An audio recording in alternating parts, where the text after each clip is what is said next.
Viewers, hello there, welcome back to another episode of the ever-famous Graham to Glory. At the end of last episode, he missed a vital penalty. If you've not seen that, well, it'll be somewhat of a spoiler. But you can see 9 goals from 11 games. He's scoring goals, I don't want to say for fun, but he's certainly enjoying his football currently, and that's good to see. We had a few contract issues. You'll have seen last episode we went and bought some, and fitness issues are piling up as well. Jesse Lingard comes in as a rotation policy. A couple of other familiar names are back in the side as well, as we go looking for a game. I refuse to play on anything but a 4-bar connection. There's lots of different levels on FIFA this year. Unless it's green, at a bare minimum, I won't be accepting. Luckily for us, this time it was, and we came up against this little squad then. Corpa FC was the name. Salah, Gabriel Jesus, Sané across the forward line. Santi Cazorla, of course, who we have in our team, with Matic in the middle, Herrera on the left, Rose, Smalling, Otamendi, Walker, with Kasper Schmeichel in goal. 78 rated, so I think he's got probably a bronze bench backing him there. And as things got underway then, it was our chance to take the lead. Jesse Lingard on this right-hand side, whips a ball in, and there's Daniel Sturridge heading it into the far corner, not known for his aerial ability. And when you think about some of the boys we've got up front, that might surprise you. I think it was Sturridge and Austin up front for this one. Danny Graham, after the penalty miss, was dropped, which I think's probably fair enough, as Delafeu getting involved in some of the high fives. 18 minutes gone then, and so far so good. Lovely ball from Jesse Lingard, having him and Oxlade-Chamberlain in tandem really, playing that role. They're very similar players, so when it comes to stylistically how I play the game, it's quite handy for that. Anyway, free kick from distance from Matic on 30, closer than I was expecting, so I thought I'd include it into the video as the ball's played out and we get to half time. Decent half from us. Daniel Sturridge, of course, on the score sheet, and keeping clean sheets is key. You can see there, though, very even game, and Corpa FC wasn't to be messed with. Actually, decent player, this guy, so give him the credit where it's due as we go into this second half. And you can see Charlie Austin, lovely turn from him, as he's taken down, stumbles down, almost stamped on as well after the event, and it was our chance to have a free kick. And I did this once with Lingard. Can he do it again?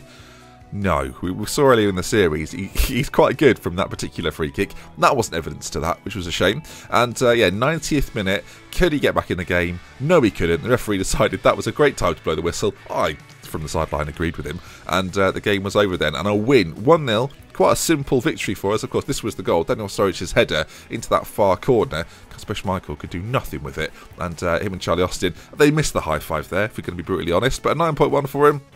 And I rotated side, didn't do too badly at all. Danny Graham not in the squad, but still winning games, which I think is nice to see. So you can see there, he had a lot of shots, not that many on target, but a lot of shots. And 7 points from 3 games then left us in a pretty good state as far as the division goes. And off we went then to have a little rearrange again. Contracts and fitness continues to be an issue, as mentioned earlier. And yeah, with that win, it was a chance for me to buy a new player. So it was sort of scouting out, right, who have we got? What could we do? As we go a little bit further into this, you see Danny Graham is bound to start the next game as I've put him back in. And we went hunting then. Now, you remember last episode, we got Brozovic as a central midfielder in one of those sort of 2-player packs that you get, and I thought, right, let's go for, and first of all I thought Inter Milan, let's go for an Inter Milan midfielder or defender. Then I thought, right, well, this clearly isn't going to happen, let's get a centre-back in to play alongside him. Italian as well, Tonelli from Napoli comes in and can sit in this back line. Chemistry-wise, it does hinder us a little bit, but I thought, why not have a little play around, get sort of maybe a Serie A left side going on to go alongside what we've got with the Spanish lot, and then we can rotate on that side, and then the right side eventually will develop into maybe another nation or another league as well as we go further. If you've got any suggestions for that, of course, comment section down below. So then, Duds 14 was our opponent for this one. Lovely 5-bar connection. And let's take a look at his team then. And the first time, we'd come up against 2 things already. One, an attribute card that he's got up top there on Ben Yedder, but Thierry Henry. Legends will be facing off. It's Henry versus Graham.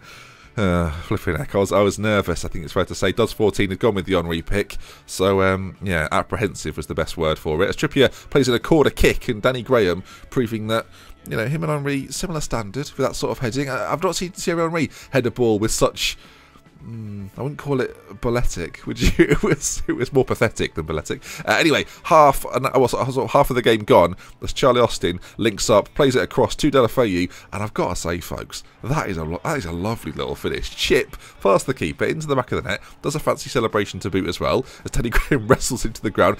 Earlier in the series, Graham himself was wrestled to the ground, so he knows exactly how that feels. But that little chip there, I think it's Areola in goal. Can't get near it. Delafeu should be very proud of himself. Like, that is a Barcelona-esque finish for FC one. There's a guy diving in on the line as well. It was too late. It was too late, mate. There was no chance for you. But you can see Delafeu then half time was approaching, and it was the perfect time to score as this guy was sort of pondering life a little bit. And that was half time. The only goal of the game, of course, from Deulofeu, and there's Henry trudging off, thinking, God, I'm just not up to the standards of Danny Graham. What am I going to do? So the players come off for the half. Then you can see it was pretty dominant, to be fair. He had 2 shots, 1 on target. I think we had 10 shots, if I saw that correctly, as we go back into the second half then. And you can see Danny Graham, it was time for him to shine. He's getting bundled all over the place. What's he going to do from there? He's going to turn on it and get... I mean, we had a soft penalty in the last game, which, I mean, we didn't make them pay for it. This was the question, though. Could Danny Graham not only win the penalty, but go for a chance at redemption? This was the storyline, folks. Of course, last episode, he let us down. He turns there. It's rash from the defender. I think that's pretty fair to say. And, yeah, Deulofeu's on it, but I don't think so. Danny Graham... Here we go, Danny. Come on. Last time didn't go so well. What about this time? Danny Graham steps up, and Danny Graham misses again. Can you believe it? It's a great save. I think we get a replay of it as well. Areola here. I mean, if he meant this, that's exceptional. But I can't help think he didn't, and he's very chuffed with it. Danny Graham's in tears, bless him. Oh, dearie me. 65 minutes gone, though. Still 1-0 in the lead. And we didn't get anything from the corner either. So it wasn't going great for us until Austin wins it back. Graham gets held up a little bit, falls to Brozovic, who's obviously playing his first game for the club. Lingard goes through. Jesse Lingard makes it 2-0. 10 minutes to go in the game. A really good time to score. A 1-goal advantage. I mean, that I don't approve of, but a 1-goal advantage is not usually that safe on FIFA, I've found. A 2-goal advantage, though, much better. Jesse Lingard, you can see from the strike. A beautiful goal, too, actually. Take nothing away from that. Lovely strike from the lad. And there we are, then. So far, so good. Another free kick attempt. I thought, right, maybe Graham's... He's not a penalty taker. He's a free kick taker.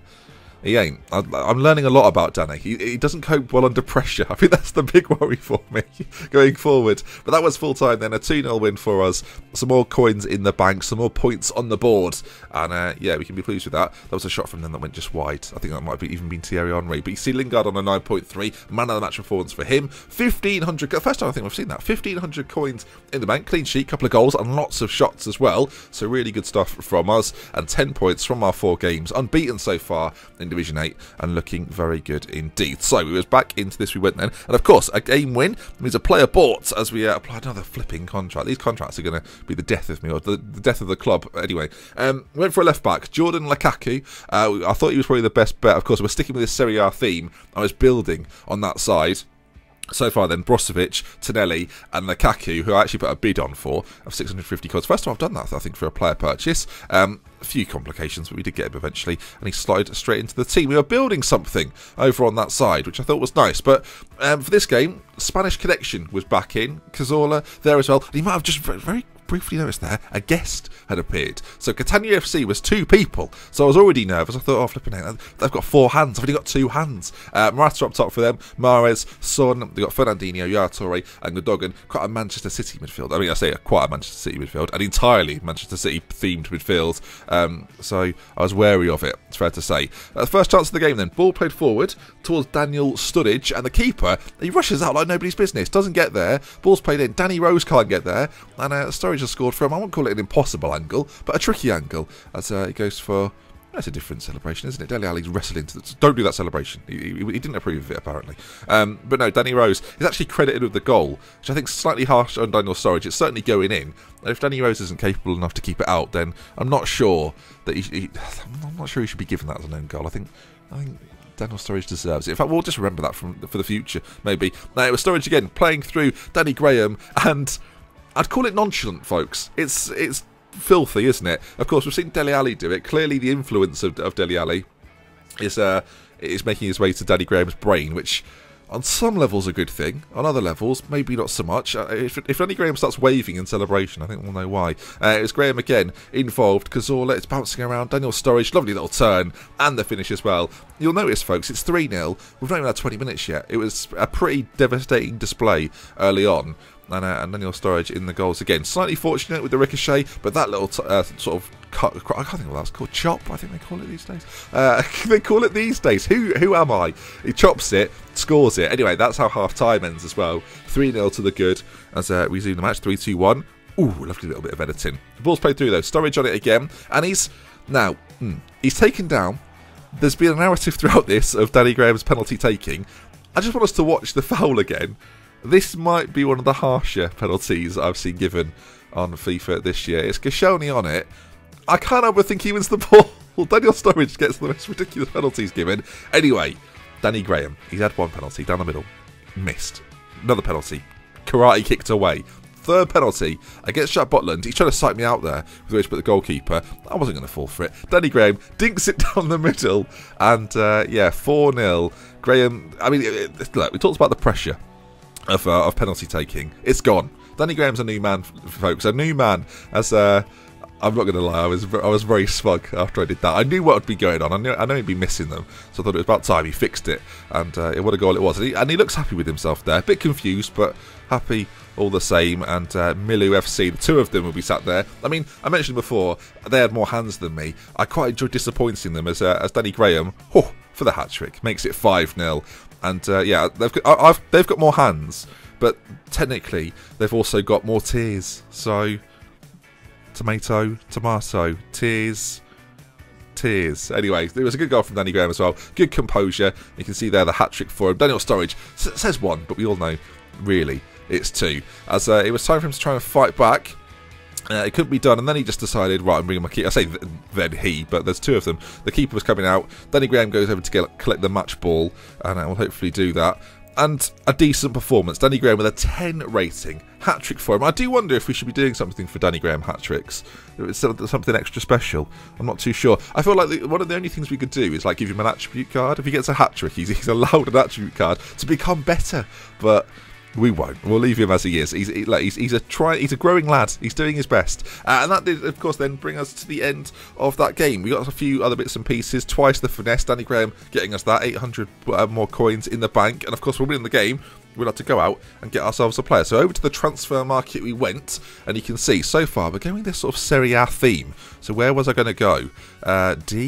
Where's he going? Dele Alli was the idea. We went away from the Serie A theme and decided it was time on a permanent basis to bring Dele Alli to the club. His loan was all but over, so it was time to make his signing official. A huge transfer for us, the most amount of coins, and we'll see him and the rest of the boys next episode.